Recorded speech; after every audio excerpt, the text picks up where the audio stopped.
চৰকাৰখনৰ আন কামবিলাকো যাতে সমান্তৰালভাৱে চলাই ৰাখিব পাৰোঁ তাৰ বাবে আজি মই নিযুক্তি সম্পৰ্কীয় কেইবাখনো গুৰুত্বপূৰ্ণ বৈঠকত অংশগ্ৰহণ কৰিছিলোঁ। য'তেই মই যাওঁ তাতে আমাৰ আৰক্ষীত আবেদন কৰা ল'ৰা ছোৱালীসকলে মোক সুধি থাকে যে দাদা মামা পুলিচৰ ফিজিকেল ইণ্টাৰভিউ কেতিয়াৰ পৰা আৰম্ভ হ'ব।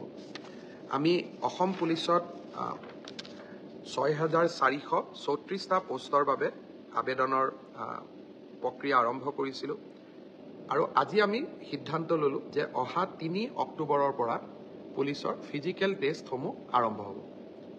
গতিকে মই সকলোকে অনুৰোধ কৰিম যে বানপানীৰ যেতিয়াই পানী শুকাব আমাৰ খেলপথাৰসমূহ মুকলি হ'ব, আমি দৌৰা প্ৰেক্টিছ আৰম্ভ কৰিব লাগে, কাৰণ 3 অক্টোবৰৰ পৰা অসম আৰক্ষীৰ ফিজিকেল টেষ্ট আৰম্ভ হ'ব।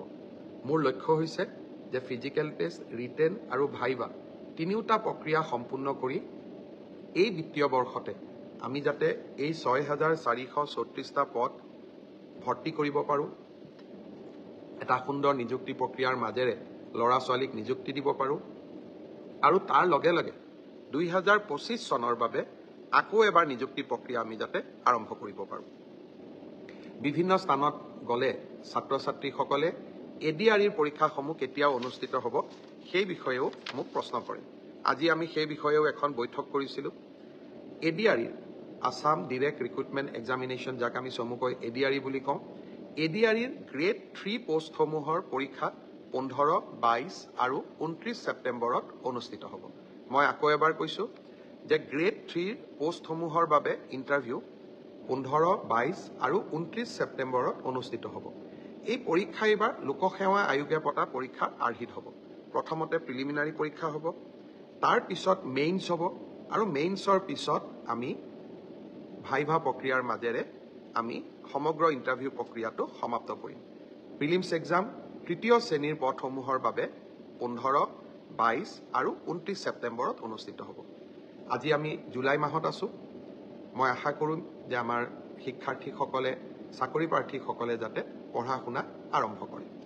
ঠিক সেইধৰণে চতুৰ্থ শ্ৰেণীৰ বাবেও আমি একেটাই ব্যৱস্থা হাতত ল'ম। প্ৰথমতে প্ৰিলিমছ, তাৰপিছত মেইনছ আৰু তাৰপিছত ভাইভা ভচি। গ্ৰেড 4 বা চতুৰ্থ শ্ৰেণীৰ পদৰো প্ৰিলিমছ 20 আৰু 27 অক্টোবৰত অনুষ্ঠিত হ'ব। আমাৰ গ্ৰেড 3ত প্ৰায় 7,500 পোষ্ট আছে আৰু গ্ৰেড 4ত প্ৰায় 4,500 বা আৰু অলপ 100-200 বেছি, ইমানখিনি আমাৰ পোষ্ট খালী হৈ আছে। এটা স্বচ্ছ নিযুক্তি প্ৰক্ৰিয়াৰ মাজেৰে আমি এই পদখিনি পূৰণ কৰিম। এলিমেণ্টাৰী এডুকেশ্যন প্ৰাথমিক শিক্ষা বিভাগৰ শিক্ষকসকলৰ নিযুক্তিৰ প্ৰক্ৰিয়াও খুব সোনকালে আৰম্ভ হ'ব। অৱশ্যে ছেকেণ্ডাৰী এডুকেশ্যনত আমাৰ অকণমান সময় লাগিব, কাৰণ প্ৰথমবাৰৰ বাবে অসমত আমি গ্ৰেজুৱেট টিচাৰ মেথছ বুলি এটা নতুন পদ সৃষ্টি কৰিব খুজিছোঁ। আমাৰ স্কুলবিলাকত, হাইস্কুলবিলাকত ইমান দিনে গ্ৰেজুৱেট টিচাৰ ছায়েন্স আছিলে, মেথছৰ বাবে সুকীয়া শিক্ষক নাছিলে। যোৱা কালি শিক্ষা বিভাগৰ লগত মই বহুত দেৰি বহিছিলোঁ আৰু আমি এটা সিদ্ধান্ত লৈছোঁ যে আমাৰ হাইস্কুলবিলাকত গ্ৰেজুৱেট টিচাৰ মেথছ বুলি এটা সুকীয়া পদ হ'ব লাগে, যাতে গণিতৰ ওপৰত আমি একোজন শিক্ষক নিযুক্তি দিব পাৰোঁ। গণিতৰ শিক্ষক নোহোৱা বাবে আমাৰ স্কুলসমূহত শিক্ষা ব্যৱস্থাত বহুত জটি পৰে। শিক্ষা বিভাগে কেইবা হাজাৰো, বিশেষকৈ প্ৰথম অৱস্থাত প্ৰায় 2,000 গণিত শিক্ষকৰ পদ সৃষ্টি কৰিব লাগিব। সেয়েহে মাধ্যমিক শিক্ষকৰ নিযুক্তি প্ৰক্ৰিয়াটো এমাহ বা 2 মাহ পিছত আমি আৰম্ভ কৰিম।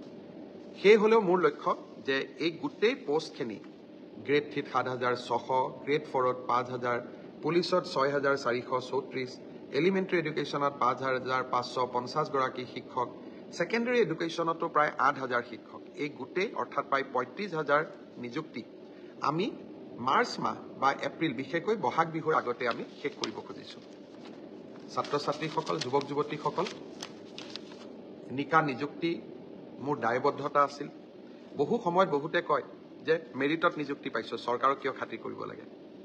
পংকিলতাৰ দিনত ৰাজনৈতিক দৃষ্টিৰ পৰা আঁতৰি মেধাৰ ভিত্তিত নিযুক্তি দিয়া সিদ্ধান্তই ৰাজনৈতিকভাৱে আমাক ক'ৰবাত বহুত ক্ষতি কৰে।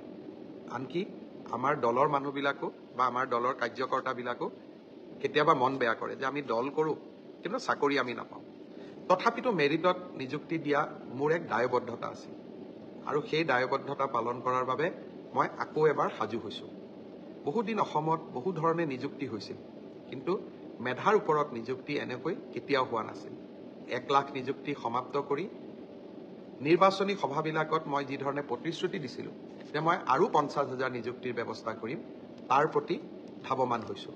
আজিৰ পৰা সেই প্ৰক্ৰিয়া আৰম্ভ হ'ল। সকলোকে বহুত বহুত শুভেচ্ছা জনাইছোঁ। ভালকৈ পঢ়িব লাগে আৰু দেউতা মাৰ লগতে সকলোৰে সুনাম বৃদ্ধি কৰিব লাগে। ইমানতে মই সামৰণি মাৰিম। যোৱাকালি পলাশবাৰীতো গৈছিলোঁ বানপানীত ক্ষতিগ্ৰস্ত লোকৰ খবৰ ল'বৰ বাবে।